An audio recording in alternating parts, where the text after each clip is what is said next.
आएगा ही। इसीलिए साहिब कह रहे हैं सुमिरन से सुख होता है। सुमिरन से सुख कैसे मिलता है?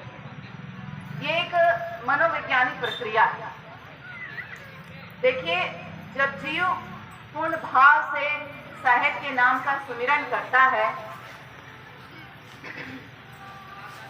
तो यह चंचल मन शांत हो जाता है, यह मन एकाग्र हो जाता है, बुद्धि स्थिर हो जाती है, आत्मा का जागरण हो जाता है और जीव को आत्मदर्शन हो जाता है। जीव अपने आत्म स्वरूप तक पहुंच जाता है, उसे आत्मदर्शन हो जाता है।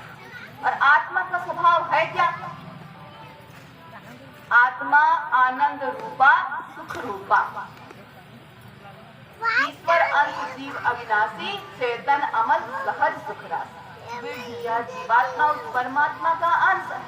जैसे वह परमात्मा अजर है, अमर है, अविनाशी है, सुख राशि है, वैसे ही यह आत्मा भी अजर है, अमर है, अविनाशी है, सुख राशि।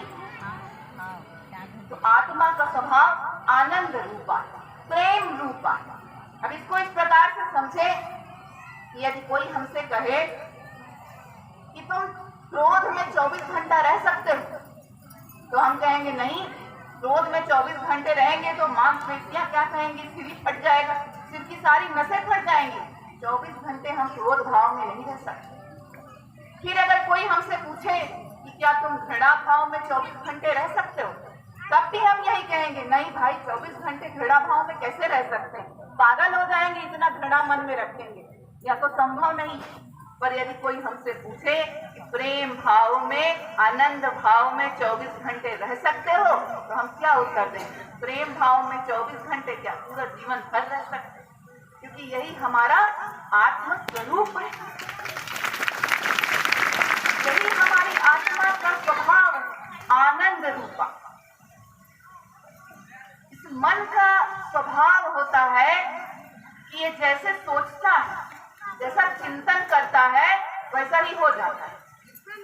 तो जितनी देर या परमात्मा के सुमिरन में, नाम स्मरण में, भजन में लगता है, उतनी देर यह समस्त निगेटिव थॉट से दूर रहता है, नकारात्मक विचारों से दूर रहता है, दुख से दूर रहता है, द्वंद्व से दूर रहता है और आनंद की स्थिति में रहता है। परंतु जैसे ही यह मन संसार से लगता है, यह दुखों में, झंझटों में, नकारात्मक विचारों में, तनाव में डूब जाता है। अब इसका उदाहरण आप यहीं देख लीजिए। जितनी देर हम सभी साहेब के सुमिरन में, सत्संग में बैठे हैं, सभी के चेहरे पर आनंद का, प्रसन्नता का, प्रेम का भाव।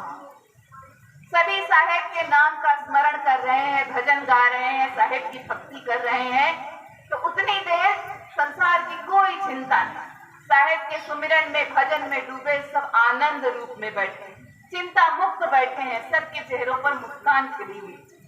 परंतु जैसे ही सत्संग समाप्त होता है और जीव अपने अपने घरों की तरफ लौटता है, संसार की आपाधापी झंझटों में डूबकर वापस दुख में, तनाव में, टेंशन में डूब जाता है।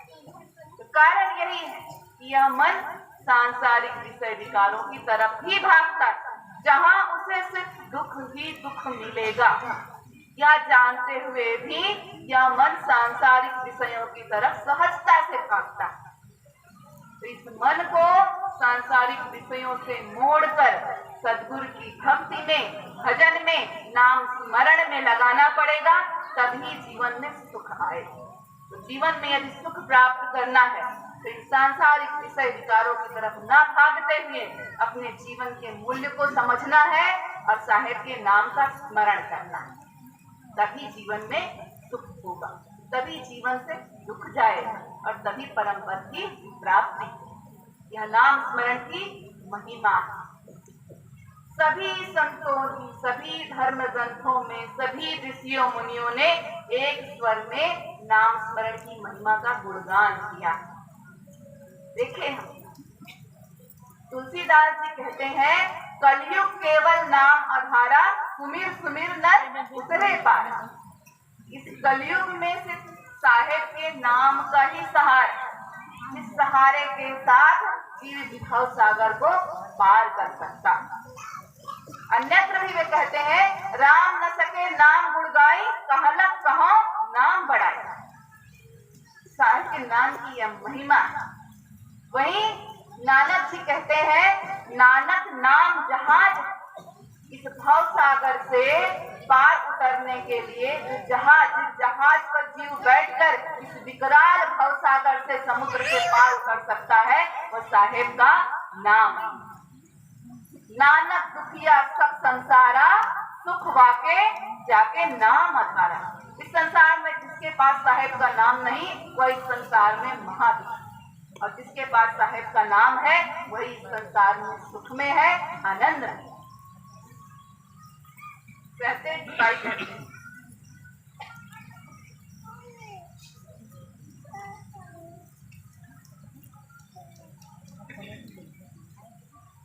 दरिया साहब भी इस बात को कह रहे हैं कि सब ग्रंथन का सार है, सब बातन की बात, दरिया सुमिरन नाम का कीजे दिन और रात। दरिया साहब क्या कह रहे हैं? इस सभी ग्रंथों का सार है साहेब के नाम का सुमिरन। जिसने साहेब के नाम का सुमिरन कर लिया, उसे अन्य कहीं भटकने की आवश्यकता ही नहीं। सहजो बाई कहती हैं, जो सोऊं तो सुन्न में, जागूं तो हरिनाम, जो बोलूं तो हरि कथा।